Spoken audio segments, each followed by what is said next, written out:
Hi everyone, it's Yessie, and I'm here to talk about the findings of Ferreira and Henderson about garden past sentences.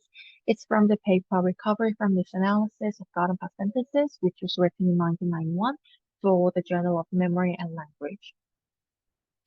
And a garden past sentence is a sentence that begins with multiple possible interpretation, but then later in the sentence, the ambiguity is resolved. So the readers often have to reanalyze the meaning of the sentence. And this is an example of a garden past sentence. The word wine here is the ambiguous part.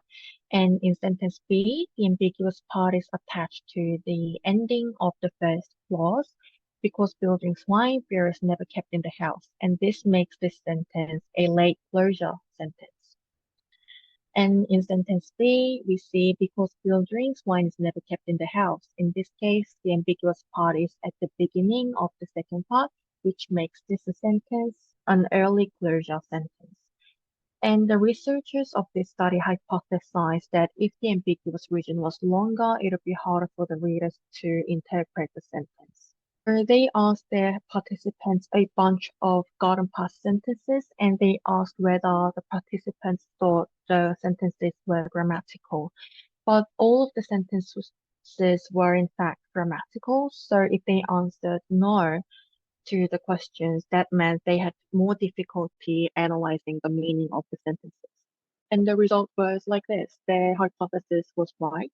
Early closure sentences were harder to analyze, while longer region impacted the sentence comprehension as well.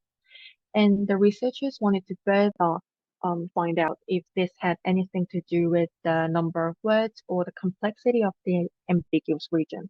What they found in their third experiment was like this. The number of words mattered, the length mattered, but the complexity of the region did not matter.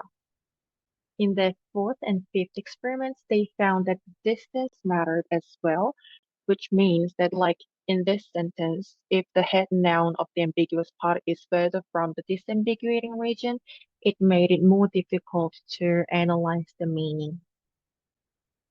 And through these findings, researchers found some factors that affect sentence comprehension. And through these findings, we now know how to write a less confusing sentence.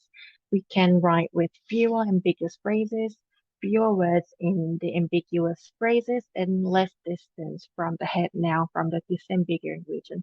Or even better, do not include any garden past sentences if you want to make the readers comprehend your sentences easier.